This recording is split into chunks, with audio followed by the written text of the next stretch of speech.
Now at 5 and streaming on CrossroadsToday.com, 3 people pled guilty in the kidnapping and murder of a 16-year-old.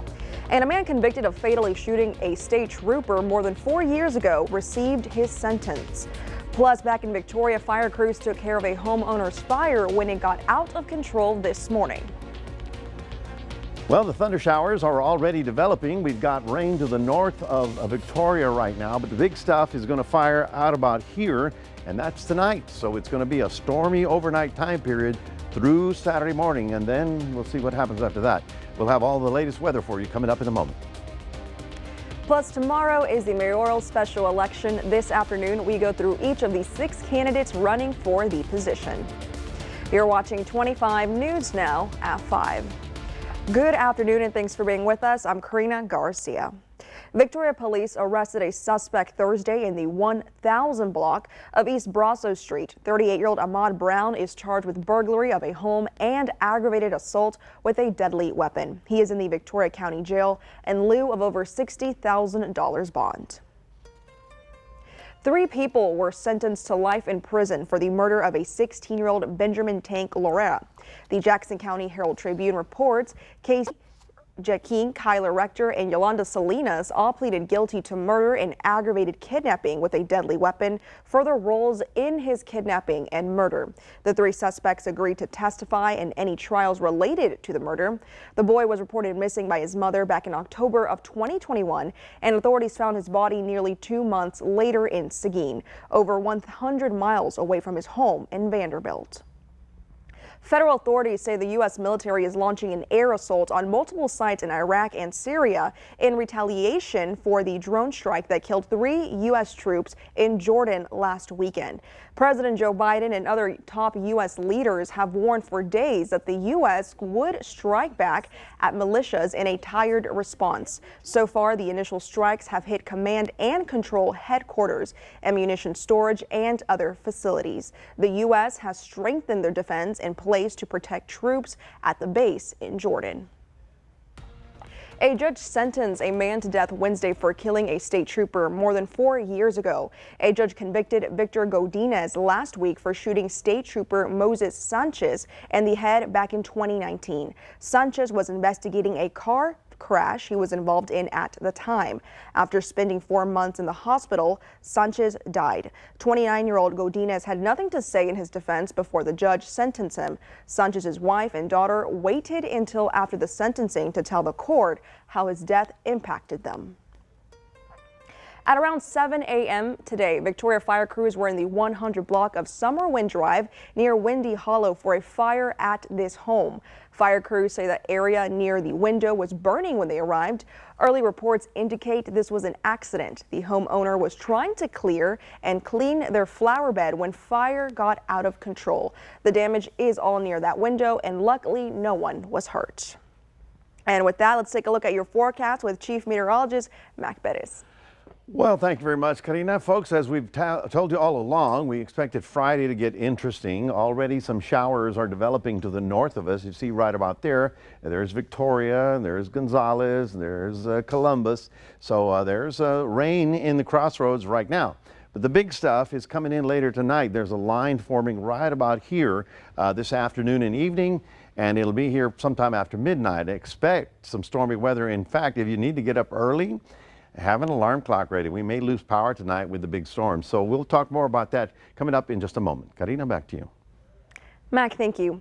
The Bureau of Land Management Wild Horse and Burro program is hosting an auction in Hallettsville. The auction started this morning, and 25 News Now reporter Adarius McCormick stopped by to meet BLM and, of course, the animals. Hallettsville is the place to be if you want to bring home a new buddy, sort of like my buddy here, Charlie.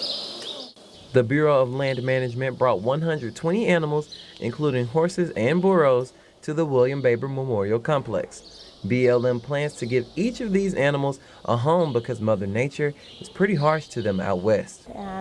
If Mother Nature is just left to take care of them, they will overrun the land and eventually starve to death. So BLM does gather off a certain number of animals each year. We bring them to the event. There were a few familiar faces at the auction. Donkey from Shrek and BoJack Horseman.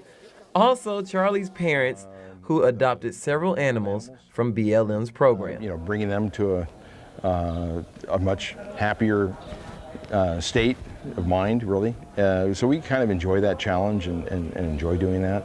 Along with a happier life, the animals would live an easier one too than they would back in California, Nevada, or Arizona. It's certainly a lot easier to live here where the pasture is always green. There's plenty of water, regular veterinary care, regular care for their feet and things like that, because we do all that. Crystal says Bryant and his family embody their goals of the program. However, they need more families like this to succeed. Now there's an incentive to get more adoptions. All you have to do is adopt an animal for $125. And then a year from now, after we've checked on the horse and they've had a veterinarian check on the horse, they're eligible for a $1,000 incentive. So it's a one-time incentive. The Bureau of Land Management hosted their auction Friday morning. Now the animals will leave at a first-come, first-served basis. BLM will host the animals 8 a.m. until noon Saturday at 499 County Road 200, which is the William Baber Memorial Complex. Reporting in Hallettsville, I'm Adarius McCormick, KAVU-TV 25 News Now. And of course, we're following the mayoral special election tonight. On the ballot is Peter Brown, Carissa Winters, Josephine Solis, Dwayne Crocker, Jacob Salceda, and Bob Constantine. 14 polling locations open Saturday at 7 a.m. and close at 7 p.m.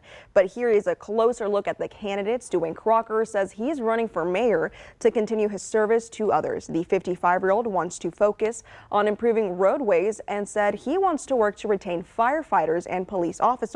He's a current city council member, and Crocker is an attorney who graduated from Texas Tech Law School in 1994. Now, Josephine Solis graduated from the University of Houston, Victoria with a bachelor's degree in business administration. Solis is involved in various committees and boards, including the Victoria Metropolitan Planning Organization Advisory Committee, Victoria Economic Development Corporation Board, Compensation Committee, and the EOC Policy Team. The 70-year-old is also a current city council member and was first elected to city council back in 2012. Then in 2021, she fulfilled the duties of mayor after Mayor Raleigh McCoy died and until a new mayor was elected. Now, our next candidate is Carissa Winters. She listed her occupation as community leader. Winters says members of the community encouraged her to run for mayor. The 40-year-old says she listens to the community and wants to serve Victoria residents. The next candidate is Peter Brown. He listed his occupation as project manager. Brown is 41 years old. And here's a look at the final two candidates. Candidate Jacob Salceda says he wants to focus on poverty and homelessness in Victoria. The 29-year-old works as a technical director for the Victoria Television Group. And finally, candidate Bob Constantine says he wants to use taxpayer dollars efficiently and wants to save the city some money. He says as a business owner, he knows how to operate a successful operation. The 68-year-old listed his occupation as a chief operations officer. So that's going to lead us to your viewer poll this afternoon. You can scan that QR code on your screen to vote now. The question is, who do you think will win the race for Victoria Mayor? Is it Carissa Winters, Josephine Solis, Jacob Salceda, Peter Brown, Bob Constantine, or Dwayne Crocker? Or I expect a runoff. We want to hear from you. Come to crossroadstoday.com/vote to take part. And of course, we're going to have an update on 25 News Now at 6. And now here is a closer look at early voting in the special election. In early voting, 2,393 people showed up to the polls. That's about 6.3% of registered voters in Victoria County. 37,404 people are registered to vote in Victoria County. Now, in the last special election held on July 3rd of 2021, 5,001 people showed up to the polls, or 13.61% of registered voters participated. In that special election was different because it included a city council race along with a special election for mayor. At the time, Victoria County had 36,753 registered voters. Political science professor Woodrow Wilson Wagner says so far, voter turnout appears to be low.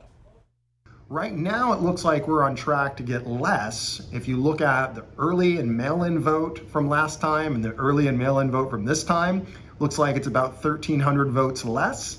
But all of that can be made up on Saturday with more people voting in person.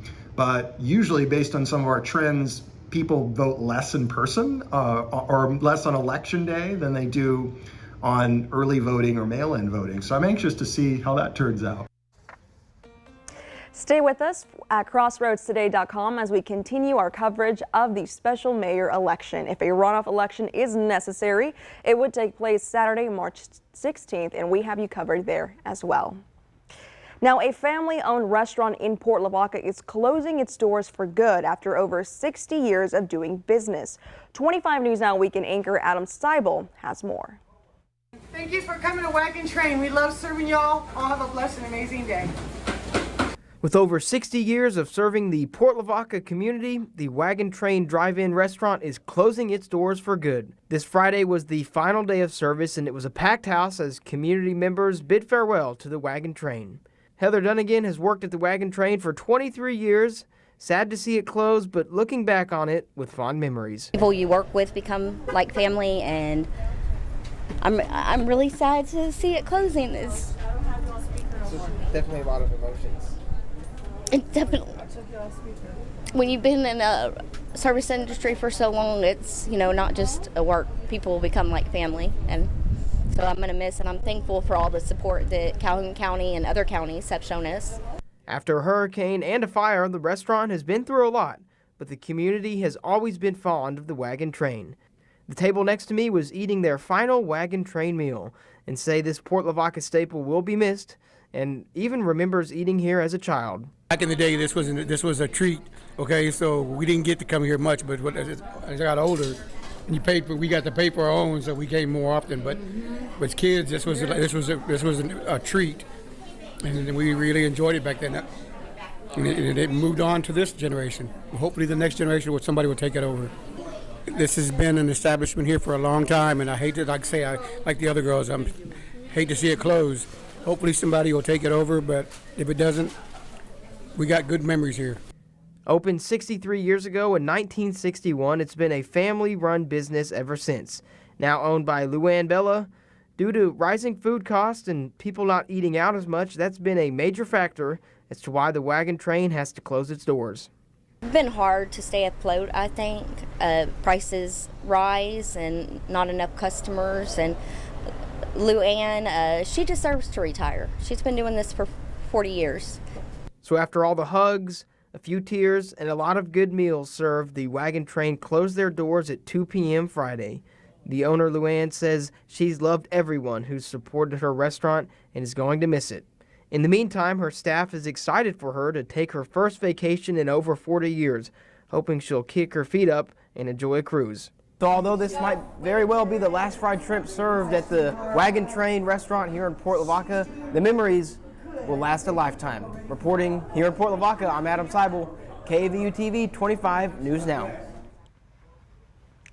Cuero is hosting a Black History Month event Saturday. The event is from 11 a.m. to 1 p.m. at the Cuero Municipal Park on Leonard Roy Harmon Drive. They will honor Harmon, a Cuero native who died while serving in the Navy during World War II. He died during battle, and a Navy destroyer was named after him. The Black History Festival in Victoria is tomorrow. It runs from 11 a.m. to 4 p.m. at the Victoria Community Center. That's going to be at 2805 East North Street. Black history will be celebrated through art, music, and fellowship. It's sponsored by the Black History Steering Committee.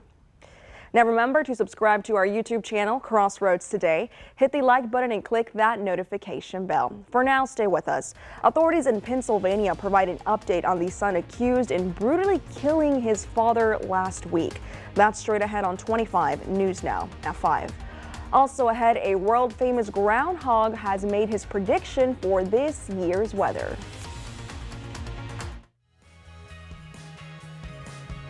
Here's a look at what's coming up on Community Crossroads.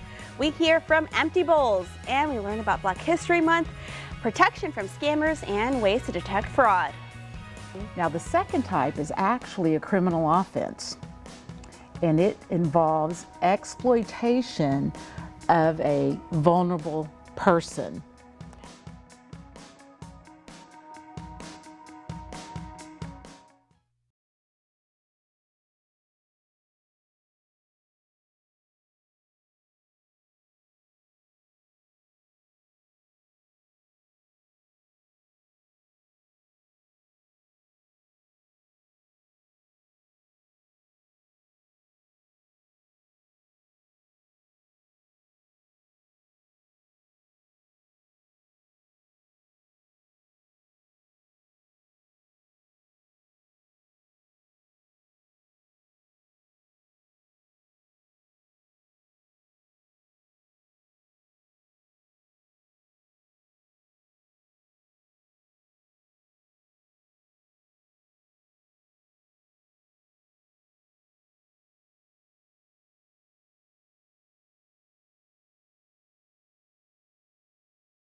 The prosecutor in the case against a man accused of killing and beheading his father says he bought a gun the day before.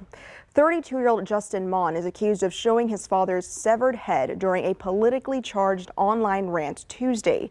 He was arrested hours later after breaking into a state National Guard facility about 100 miles away, armed with a handgun. YouTube removed the 14-minute video he posted over its graphic violence after it received 5,000 views. He is now being held without bond, and he's also facing a charge of abuse of a corpse.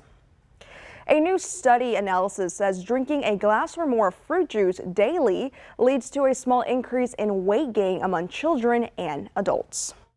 It's made from fruit, so juice has to be healthy, right? New research says wrong. This just provides evidence to the already existing recommendations for juice for children. The data linked drinking a glass or more of 100% fruit juice each day to a small increase in weight for both adults and kids. With rising numbers of obese children and concerns for dental cavities, the American Academy of Pediatrics says babies younger than 1 should avoid juice entirely. For children ages 1 to 3, intake should be limited to 4 ounces a day, and those ages 4 to 6, only 6 ounces daily. If we haven't started that introduction of sweet beverages, we don't want to start, because once we start, that means that our body becomes accustomed to it and we're going to want to have more sweets. But if your child has already started drinking juice, parents can help them cut back by watering it down and encouraging more water. You can even add fruit to make it fun, says Catherine Sherry with Children's Healthcare of Atlanta Strong for Life. Things like mango and pineapple.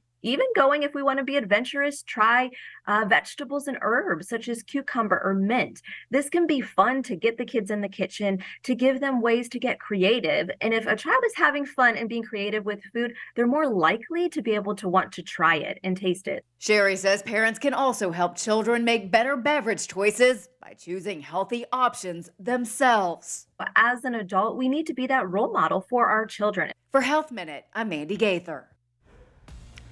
The nation's most famous rodent has good news for those who are sick of winter. Puxatawny Phil has come out of his burrow this morning and did not see his shadow. That means we will have an early spring. Phil and his friends have predicted the season since 1887, but data shows that his accuracy rate since 2013 is just under 40%.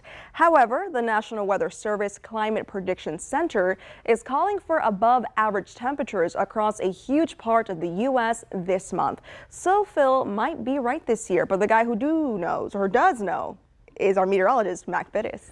I think Phil's watching my forecast. I really do. I really do.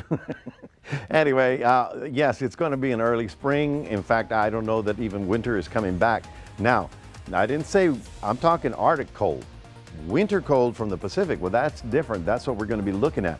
Now, the shower activity's already begun, folks. Here we are, and here's the activity just to the north of us in the crossroads. But the big stuff is going to fire right here along this line. This is the instability line. That will trigger the big storms that we expect overnight. So I'll have all the latest and everything you need to know. And I'm not a rodent coming up in a moment. Stay tuned. We all know that going to the doctor can be scary, but it's important and it can save your life. Black men are dying at an alarming rate from colon cancer. So we are setting out to change that, starting with me. I'm at the age now. I got to get a colonoscopy, and it wasn't easy, but I asked 2 of my childhood friends to join me so I wouldn't do it alone. And we are going to share that journey with you. So tune in next week to find out what you need to know about reducing your risk of colon cancer. We are hoping to save a life, maybe even yours.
Well, good afternoon, everyone. The clouds are beginning to develop, and there's already some shower activity in the Crossroads. 71 right about now. We managed to get up to 72 today, and of course 54, not exactly cold. Well, everything we've been telling you for a week is coming to pass. As you can see, here we are.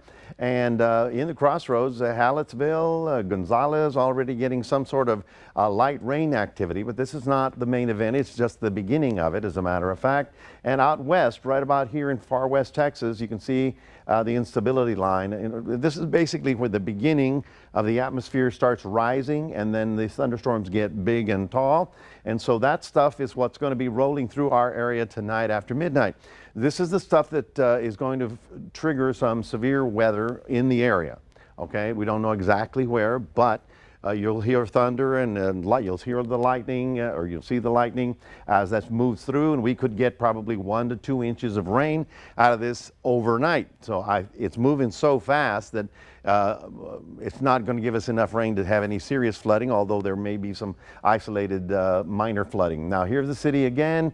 Here is Canyon, here's San Antonio. You can see how the storms are already out in the hill country and beginning to get interesting. So how long will this last? Really only about 10 hours. And then by 9 o'clock tomorrow morning, a lot of it should be moving out, at least the most intense part of it. Overnight lows fairly mild in the mid 60s because of the strong onshore breeze, and we'll get up to 75 degrees tomorrow afternoon when the sun comes after the front. And no, it doesn't make a lot of sense, right? But what it is that we're going to get a west wind after the storm, and then we'll get sunshine in the late afternoon, and so that's going to spike the temperature up a little bit. So let's take a look at what time, all right? So here's Future Tracker. We go forward. Oh, no, this is Future Tracker totals. So here is between now and tomorrow, Saturday, 6 p.m. Here's Victoria. In the blue, that's over an inch of rain. That's all overnight. And in the light blue, that's over 2 inches of rain, and that's all overnight. So this could be, you know, a lot of heavy rain real quick. Here's the timing, all right? We go first, there you go, 10 o'clock tonight. What does that mean? Some showers already beginning to roll into the area right about there. That's tonight when we're on the news. And then up here is the second line. You can see that one at 2 in the morning come in, get rather serious, and then roll through Victoria about 4 or 5 o'clock in the morning. By 7, it'll be windy, cloudy, and rainy, but by 10 or 11, much of that will dry up. Now, it'll be a little soggy, it'll be a little wet, but it'll clear up very nicely, and the rest of Saturday is going to be fairly comfortable and delightful, other than a little gusty wind blowing behind all that activity. So let's take a look at your day planner for those of you in Port Lavaca. Showers early in the morning, then sunny. All right, all the way through, getting up to about 73 in that afternoon sun. In Cuero, partly cloudy, and then sunny in the morning as all that blows through. So once again, the front is tonight. The storms are overnight, clearing up. Then Sunday looks good. Monday, Tuesday, Wednesday, we're good all the way through the early part of next week. That's your 7-day forecast, reminding everybody we do have a QR code. Love for you to scan that. Put Crossroads Today on your phone. Here's Karina. Thank you, Matt. Coming up on 25 News now at 5, we're going to take a look at your stocks. Plus, Tesla issued a recall on nearly 2 million vehicles. The reasons why this evening.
Taking a look at your stocks, the Dow up 135 points, the S&P 500 up 52 points, and the Nasdaq up 267 points.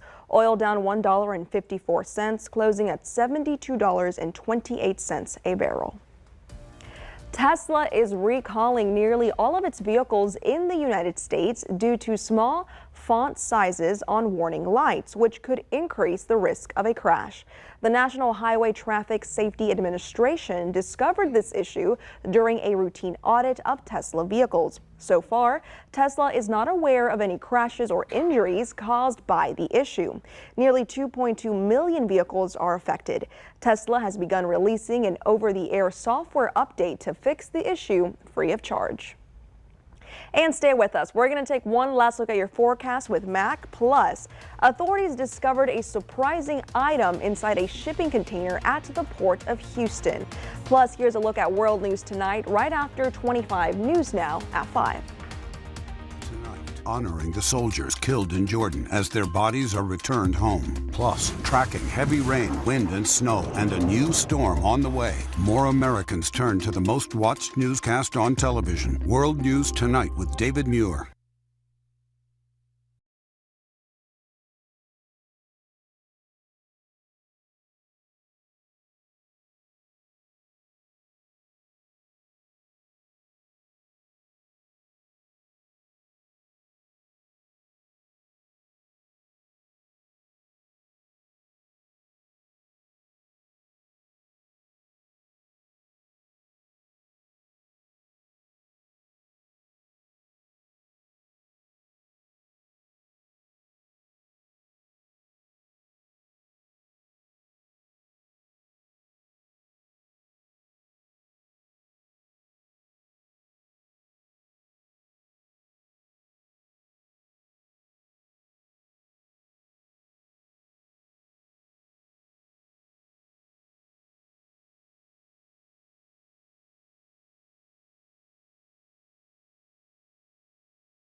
Due to the possibility of severe weather, the 2024 Crossroads Heart and Stroke Walk is delayed until 9 a.m. The event takes place tomorrow at 8 a.m. and the walk will start at Riverside Park, located at 311 Memorial Drive. What's the time? 8 a.m. Oh, sorry, no, it's going to be at 9 a.m. now. You're right. Okay. Look at you, weatherman. You Sorry. got me covered. You always got me covered. You really bet. do. Well, finally tonight, an unexpected rescue operation took place at the Port of Houston. Coast Guard workers were inspecting shipping containers Wednesday when they heard barking and scratching about 25 feet off the ground in a sealed container of junked cars was a dog. The female was named Connie because of where she was found, and authorities realized she remained trapped for more than a week without food and water. Connie is now with an animal rescue organization and is up for adoption. Oh, poor baby. For a week. She wanted a quick trip, but it took too long. It took way too long, but I'm she's glad getting they safe found now. her. Yeah, good deal. So what time is your walk tomorrow? It's going to be at 9 That's a.m. right. And I totally agree with that, pushing it back an hour. I would have preferred it 2 hours, but that's the Heart Walk, people. So get out there in the morning, take the rain gear just in case. But I think the majority of the heavy weather will be in the overnight time period, about 2, 3, 4 o'clock in the morning. And then by noontime tomorrow, everything clears up very nicely. So it's going to be a good afternoon Saturday, and so is Sunday as well. Alrighty, thank you, Mac. And thank you for being with us. We hope to see you back here tonight for 25 News Now at 6. World News Tonight with David Muir is up next.